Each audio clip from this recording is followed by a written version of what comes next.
¿Cuáles son los problemas más serios que está enfrentando Guatemala? Yo creo que tenemos varios problemas, pero yo catalogo a los problemas de forma y de fondo. A ver, forma y fondo. Para, Analicemos. para mí forma, por ejemplo, forma el problema de la inseguridad. ¿Sí? O sea, ese no es un problema de fondo, ese es un problema de forma, que tiene correctivos, sin ninguna duda, y que los correctivos están dentro de los procesos.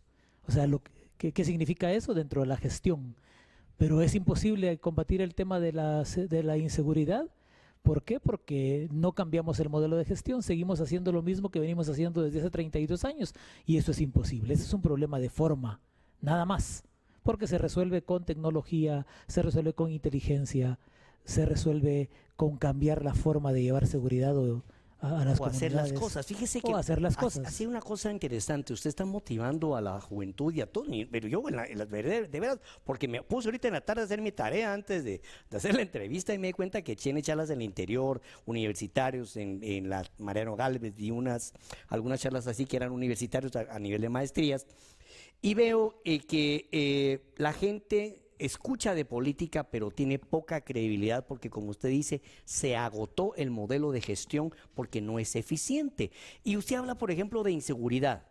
Hablamos de hacinamiento en las cárceles. ¿Está la solución? Ya se aprobó la ley de uso de brazaletes y la ley de brazaletes telemáticos, pero no se aplica.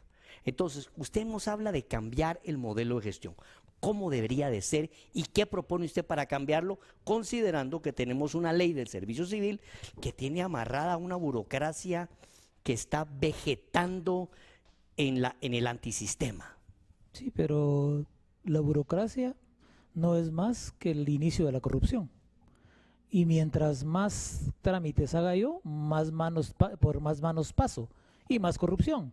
Y entonces aquí el asunto es, si tenemos una ley de servicio civil que no funciona, pues alguien tiene que cambiarla. Y esa es potestad, en este caso, la propuesta de cambio es potestad del organismo ejecutivo para que el organismo legislativo la opere. Pero si seguimos operando con privilegios en temas de todas las leyes, el país no va a cambiar. Es importantísimo hablar de corrupción. Sí, hablemos de corrupción, pero hablemos de corrupción quitando los privilegios para que todos tengamos las mismas oportunidades. Porque si no, vamos a hablar del tema de fondo para mí más importante, que tiene que ver con la desnutrición. Para mí ese es el problema de fondo, no es el problema de forma. De forma. De fondo, ¿por qué? Porque la Constitución está regulada en el artículo 3 constitucional y el artículo 3 constitucional dice que ese tratamiento debe darse desde la concepción. ¿Qué significa la concepción? En el momento que se une el esperma con el óvulo. Desde ahí es la parte de la concepción. Desde ahí tiene que tratarse. Un niño que nace desnutrido, nació desnutrido y aunque esté gordito a los 7 años, será desnutrido para toda su vida y no tendrá las mismas capacidades porque su cerebro no se desarrolla. Y esto nos pone en una tremenda desventaja no compite, operacional, no tiene capacidad de asimilar la cultura, no puede convertirse en una persona apetecida como mano de obra calificada y está condenado al fracaso. Entonces, si hoy producimos 46.7 niños de cada 100 desnutridos, ¿qué tipo de sociedad estamos construyendo? Uno de cada 2 niños. O sea, 1 de cada 2 niños nace en desnutrición. Entonces, ¿qué tipo de sociedad estamos construyendo? Una sociedad de borregos. Eso es lo que queremos tener. Y así queremos competir con el mundo. Es imposible. No. Ahora, como es un problema de fondo, hay que tratarlo con soluciones de fondo que tienen que ver con temas de certeza jurídica. Pero hoy ese problema está siendo maltratado. ¿Por qué? Porque simple y sencillamente hay 5 instituciones hoy que se dedican a los temas de alimentación, pero a cada quien se le ocurre hacer lo que se le da la gana. Y entonces, ¿a quién el presidente de la República, por ejemplo, le puede pedir cuentas sobre el tema de desnutrición? No hay le tiene que pedir a 5. Estado. No hay políticas de Estado. Richard, hay 62 políticas de Estado y de las 62 políticas de Estado ninguna funciona. ¿Por qué? Por la ineficiencia. Por la ineficiencia, porque no se aplican, porque son políticas de Estado aspiracionales que no tienen un sustento ni económico ni de capacidad humana. Y una cosa más de fondo. Nosotros tenemos una cantidad de leyes increíbles y unas compiten con las otras. Y entonces aquí tenemos un tema de interpretación. Y entonces aquí tenemos un tema de subjetividad. Y las leyes no deben de ser subjetivas, o sea, queremos cambiar el país, queremos cambiar la gestión, vámonos y démosle certeza jurídica. ¿Cómo? Cambiando la ley de servicio civil. ¿Cómo? Cambiando la ley de compras y contrataciones, la ley electoral y de partidos políticos, la ley de orden público, la ley de amparo. Hoy a alguien se le ocurre que yo no debería de estar aquí para venir a hablar contigo, me pone un amparo con un juez, el juez cree que es correcto, se ampara en un artículo y me paran. Así es la ley de amparo. La ley de amparo es para que la gente juegue con los intereses de la gente. Eso no es posible, Richard. O sea, ¿le queremos entrar al país? Sí. ¿Queremos hablar de combatir a la corrupción? Bueno, ok. Combatamos entonces los privilegios. Privilegios de los sectores que siempre se han aprovechado de esto. Yo tengo memoria de algunas leyes que han privilegiado con exención de impuestos, con una serie de prebendas a grupos económicos que de alguna manera se han convertido en imperios y que han logrado frenar por 34 años, como repito en casi todos mis programas, la ley de competencia y la ley antimonopolios, ¿verdad? Ese es uno de los temas. Tú me hablabas de deslegislar, lo cual es totalmente cierto, porque, amigos televidentes, hay leyes que compiten las unas con las otras, que se contradicen y que dan motivo a la interpretación subjetiva de los juzgadores, que como seres humanos tienen una buena dosis de simpatía y antipatía. ¿Qué piensas tú de la ley antimonopolios? Mira, yo lo que creo es que antes de hablar de la ley de antimonopolios deberíamos de hablar de la ley de descentralización. Que también está pendiente en la Constitución. Es que son 8 leyes que la Constitución manda y que no se hicieron. Una de ellas, la ley antimonopolio. La ley antimonopolios, la ley de descentralización, tienen que ver porque compiten. Entonces aquí el asunto es sencillito, es sencillo. La ley de descentralización tiene 17 años de estar vigente en el Congreso de la República, fue aprobada el 21 de noviembre del año 2002. Es el decreto 14-2002. Desde esa época está vigente. Y eso fue junto con la trilogía de leyes, la ley de ¿Descentralización? No, la ley de descentralización es una, la otra es el Código Municipal y la otra es la ley de consejos de desarrollo. La ley de consejos de desarrollo no es más que la estructura política del Estado. ¿Eso qué quiere decir? Ahí está organizado el país, COCODES, COMUDES, CODEDES, CONADUR. Ahí está perfectamente la pirámide de poder. Después de eso está el Código Municipal. El Código Municipal no es más que la herramienta con la que los alcaldes tienen que gobernar sus municipios, que integra alcalde y consejo. Y de la mano de esas dos leyes fue creada también la ley de descentralización. 17 años llevamos y nunca se ha usado. Y eso competiría directamente con la ley antimonopolios. ¿Por qué? Porque eso significa regar para todo el país. Y el problema que nosotros tenemos es que creemos que Guatemala, la ciudad de Guatemala, es el país, es Guatemala. Y no, Richard, hay 339 municipios más. Hay 339 municipios más en donde lastimosamente los recursos del Estado no llegan por las razones que sean, porque la gestión no funciona, porque nadie ha tenido la capacidad de poder entender que si no cambia la gestión esto no cambia. Y entonces, ¿qué es lo que pasa? Hoy tenemos una concentración de gente en Guatemala altísima porque la oportunidad no está en el interior, entonces se vienen para acá, migran al centro o migran al norte. Entonces, ¿cómo vamos a competir así? Cuando a mí me hablan de la ley de competitividad, sí, ¿cómo? Si el 50% de los jóvenes no pasan de tercero básico, el 80% no llega a la universidad y del 20% que entra únicamente se gradúa el 2%. ¿Cómo vamos a competir así con el mundo, Richard? Con nadie, no podemos competir con nadie. Mire, hay temas interesantes y yo sé que hay uno que usted maneja a la perfección, que es la ley electoral. Como un consultor internacional, porque hay que reconocer que Hugo Peña ha asesorado a diferentes organizaciones políticas alrededor de América Latina, ¿verdad? ¿Cómo ve usted la implementación de una ley electoral que está diseñada como para, según ellos, pues mejorar la participación, pero que vimos que en esta contienda electoral que lejos de mejorarla generó algún tipo de prebendas políticas o de favoritismo? ¿Cómo le vamos a entrar a la ley electoral? ¿Qué futuro tiene alguien que tenga ideas como las que usted trae ahora y que quiera hacer un partido político? No puede competir. Pues en este momento lo que hay que hacer es adaptarse al sistema. Eso es lo que hay que hacer. Porque el artículo 46 de la Constitución Política de la República de Guatemala nos dice en uno de sus párrafos que los convenios internacionales a los que uno se sujeta por moda o por lo que sea, tienen preeminencia sobre las leyes locales. Y nosotros aceptamos hace muchísimos años incorporarnos a todo el tema de derechos humanos. Y la Declaración de Derechos Humanos en el artículo 13 y en el artículo 26 dice claramente que si tú tienes ganas de participar en algo que tenga que ver con la política de tu país, lo puedes hacer sin necesidad de pasar por un partido político. Eso es lo que dicen. Así debería de ser, pero eso no es viable. ¿Por qué? Porque también hay monopolios. Porque también hay monopolios. Y hay mafias. Porque hay monopolios, porque hay intereses, porque hay una centralización del poder, porque no se quiere que el país se descentralice, porque no se quiere que las decisiones políticas y las decisiones económicas se democraticen. Entonces, como eso no funciona, entonces sigamos con el sistema tal como está. Entonces, lo que a uno le queda que es someterte a lo que está. Y estando o teniendo la posibilidad de tener un partido dentro del sistema actual, lo más importante en todo caso es ganar. ¿Sí? Es ganar, claro. Es ganar.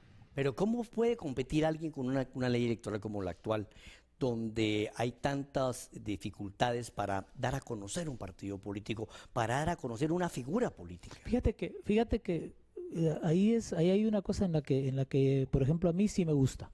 Por ejemplo, independientemente del dolor de cabeza que significa hacerte partido político, hacerte grupo promotor, hacerte comité pro formación y después partido político y las 23,000 firmas, etcétera. Independientemente de todo ese dolor, hoy la ley en momentos de formación y capacitación permite, ¿sí?, que la gente salga a formar gente, que es lo que este país necesita.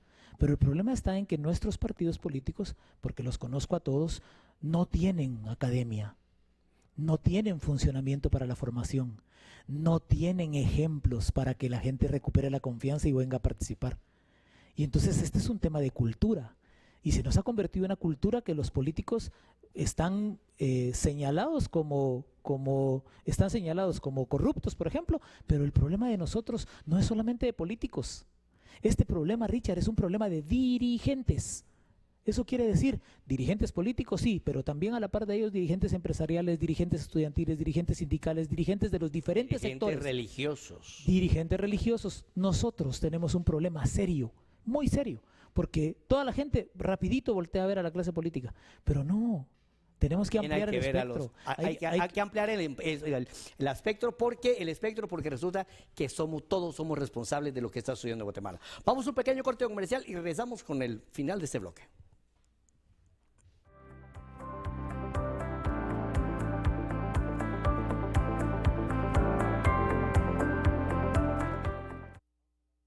Sé prevenido, alguien te espera en casa. Si bebes, no manejes. Conduce con precaución, usa tu equipo de protección, respeta los límites de velocidad, solo lleva un pasajero en tu moto. Política preventiva de la Seguridad Social en Guatemala, X. Ahora la Red Televisión será parte de tu móvil. Estará siempre disponible para que te informes de las noticias y el deporte por medio de tus diferentes dispositivos con la televisión que te sigue alrededor del mundo. Guateplay, la nueva aplicación de la Red Televisión. Descárgala ya en App Store y Play Store. Guateplay, la forma de conectarte a la red. Televisión en tu móvil.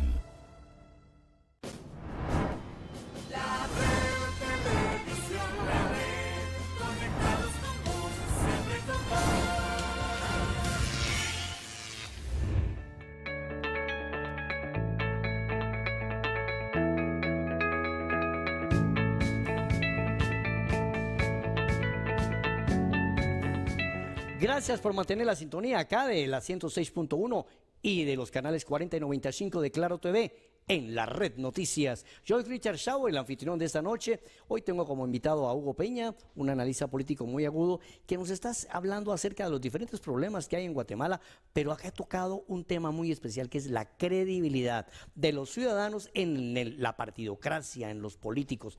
Y señala muy acertadamente que no es la responsabilidad solo de los políticos, sino que los dirigentes estudiantiles, empresariales, religiosos, en fin, de todos los guatemaltecos, que tenemos que asumir nuestra responsabilidad como guatemaltecos para sacar adelante esta gran nación.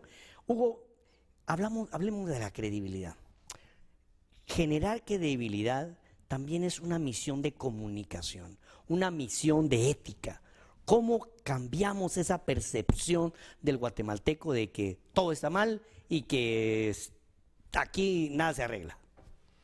Bueno, yo no creo que el guatemalteco piense que todo está mal. Yo creo que el guatemalteco lo que hace, el ciudadano guatemalteco en general lo que hace es adaptarse a los tiempos. Y hoy los tiempos y la ausencia de credibilidad, en este caso hacia una clase política, es porque también hay una agenda de otros grupos que apuntan directamente a que alguien tiene que tener la culpa. Aquí el asunto, Richard, es que tú y yo, ambos, y usted que me escucha, somos parte de un Estado. El Estado de Guatemala somos todos. Y en la medida en la que nosotros no nos involucremos en política, en esa medida el Estado y las decisiones del Estado se las vamos a dejar únicamente a un grupito. Y este grupito al que se le ha dado esa responsabilidad le ha fallado a la gente, pero no le ha fallado sola, le ha fallado acompañado de otros sectores que no aparecen. Entonces, ¿cuál es la gracia aquí? Aquí la gracia es que tiene que venir alguien que tenga la posibilidad de poder ser ejemplar y de dar y de generar con su ejemplo la posibilidad del cambio. Ser ejemplar, ¿qué significa? Por ejemplo, el presidente electo Yamatei. El presidente electo Yamatei dijo en campaña que iba a eliminar a las AAS. Y lo dijo con razón, porque son 1.100 hombres que están a cargo de la seguridad de él y del vicepresidente de la República y de las familias de ellos. Entonces, ¿cómo se va a ganar el presidente el respeto? Si cumple esa promesa de campaña. Porque el problema aquí es que todas las promesas de campaña que se hacen tendrían que tener los técnicos la capacidad de poder hacerlas funcionar. Entonces, si él dijo voy a sacar a las AAS del juego para quedarme con menos seguridad porque no es necesario, entonces eso, solo eso haría la diferencia, porque entonces la gente dice, este sí me cumplió. Por lo menos. Encontramos otros casos. Solo para ponerte un ejemplo, sí, o sea, claro. El tema de la recuperación de la confianza y de la credibilidad empieza por los dirigentes. Empieza por los dirigentes. Y los dirigentes, si dicen negro, debe ser negro. Y deben de pegarse esa letra. No, recordemos lo que le pasó al presidente actual, ¿no? Que dijo, no vamos a aceptar tránsfugas en la bancada del partido. Y lo primero que hizo, a la semana, ¿verdad? Así que, bueno, vamos a darle fin a este bloque con el compromiso, licenciado Peña, que usted nos acompañe, tal vez en próximos programas, porque nos interesa mucho conocer su análisis sobre la coyuntura nacional.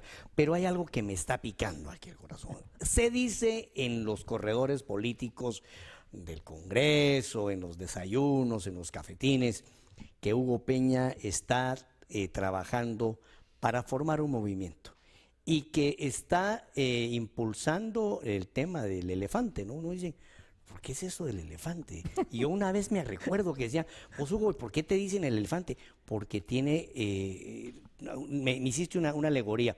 Pero ¿es cierto que se está creando el movimiento elefante? ¿Qué significa, por qué y hacia dónde va? Bueno, primero he de decirte que lo que nosotros necesitamos como guatemaltecos desde mi punto de vista es entender nuestras potencialidades. Uh-huh. Y aquí yo quisiera que fuéramos interactuando. Vamos a ver. Nosotros somos un país comunitario, estamos integrados por 340 comunidades, ¿sí? Unas más grandes que otras, pero de las 340, 40 se parecen mucho a la ciudad de Guatemala en temas de volumen poblacional y problemas, y 300 no. Entonces aquí entender eso es entender que en el departamento de Izabal está en el mismo territorio que en el departamento que en el país Guatemala, pero es totalmente distinto al departamento de Huehuetenango. No tenemos las mismas costumbres. Si hacemos la circulación y pasamos al Quiché y bajamos a Jutiapa, tampoco. Igual. Y si pasamos de Cobán a Escuintla, igual. Somos diversos. Y cada comunidad tiene su fortaleza. Cada comunidad tiene su tesoro. Eso quiere decir, cada comunidad tiene la posibilidad de dedicarse a una sola cosa para vivir mejor. Eso lo entienden los extranjeros, que somos multiétnicos, plurilingües y multiculturales. Nosotros no lo entendemos, ni lo queremos aceptar, pero es una realidad. Y entonces, partiendo del principio de que somos comunitarios, el elefante es el único animal que se defiende y ataca en comunidad, que se defiende y ataca en manada. Nosotros nos destruimos en comunidad. Tiene una memoria privilegiada. El elefante, cuando hacemos la analogía con los políticos, el elefante regresa en estado natural a morir en donde nace. Y cuando lo comparamos con los políticos, el elefante, o sea, los políticos debieran de asemejarse lo más posible al elefante, para que no se les olvide quién los eligió, por qué y para qué. Ahí está la memoria. Ahí está la memoria. Las orejas del elefante. Para escuchar al Para pueblo. escuchar siempre. Pero, por ejemplo, en mi experiencia, en mi experiencia personal, lastimosamente los políticos que asesoré a la presidencia de la República únicamente escuchaban para ganar. Y No nunca para gobernar. nunca para gobernar. Porque para gobernar... Y lo más triste es que a diferencia del elefante, todos esos políticos tenían la cola larga y el elefante ojalá tenga la cola pequeña. Pues el propósito de esto es que no solo tenga orejas para escuchar siempre, sino que olfato para alejar en el entorno lo que le estorba. Pero para eso tienes que tener entendimiento. Bueno, una pregunta directa. Y la cola chiquita, Eso sí, que no les haga. pero Bueno, para que no te la machuquen. exacto, y no te manejen así. Y sabes una cosa, Richard, ¿sabes por qué? Mira, el Esta Estado, analogía está la fantástica, hombre. gente sabe. Mira, Qué buena. la gente Un común y elefante corriente, de memoria larga y cola corta para que no se la machuquen. La y que gente- olfatea a todas las culebras y lamebotas que se le la acercan. gente, ¿va usted? pero deja eso, cuando el elefante pone su huella, la deja marcada su huella, pero si tú le revisas las uñas al elefante, la tienen cortitas, y es necesario que también en el país la dirigencia nacional deje de meter la mano donde no Deje debe. meter la mano ahí. Bueno, Hugo, y dentro de ese movimiento, ¿lo veremos a usted como candidato? Mira, yo me postulé en la elección anterior como candidato y estoy en mi derecho de poder luchar por un país mejor. Estoy en mi derecho de poder legar un país mejor a los jóvenes, que son mi mayor preocupación. Y no es porque mis hijos sean jóvenes o porque tengan nietos, no, ese es discurso, no, es porque alguien tiene que hacerse responsable de las decisiones. Y aquí el propósito será, en un momento determinado, que el movimiento elefante tenga la posibilidad de poder caminar, de poder trastocar o traspasar todas las barreras que tenga que hacerlo para poder en un momento determinado salir Acceder como al una poder. opción y acceder al poder. ¿Sabes por qué? Yo tengo 32 años de estar en política y voy a ser arrogante, prepotente y abusivo. He ganado de las últimas 6 campañas 4 y el país no ha cambiado. Entonces, cuando te digo que debo ser arrogante, prepotente y abusivo es porque verdaderamente conozco el país. Lo entiendo perfectamente y creo que ya es justo que este país que tiene los mejores recursos naturales, país número 1 en Latinoamérica en producción de agua, la mejor tierra, solo ahí tienes 2 potencialidades, alimento y comida, que les hace falta a los grandes países del mundo. Ujú. En las Europas y en los Estados Unidos, eso es lo que les hace falta, comida y agua. En 20 años va a haber escasez. Entonces, entendiendo solo esos 2 principios, recursos minerales, recursos hídricos, recursos energéticos, petróleo, Hay que gas invertir en los metano. recursos humanos. Entonces, ¿qué es lo que hay que hacer? Aquí hay que cambiar la cultura. Y la cultura es la cultura de la indiferencia. Esa es la cultura. Aquí la cultura es la cultura del dolor. Aquí la cultura es la cultura de que no me importa lo que a ti te pase. Entonces, aquí el asunto es que hay que entender que el país lo debemos de transformar. Bueno, Y lo transformamos Que ojalá que únicamente cambiando de actitud. cambiando de actitud. Bueno, muchas gracias, Hugo Peña. Vamos a ir a un pequeño corte comercial. Lo esperamos acá en diciembre, la segunda semana, de una vez comprometido, ¿no? Yo aquí estoy a la orden para las que sea. Vamos a ampliar un poquito más. Me encantó la analogía del elefante. Vamos a un corte comercial y regresamos con un invitado especial, Pablo Cheto, de la URNG.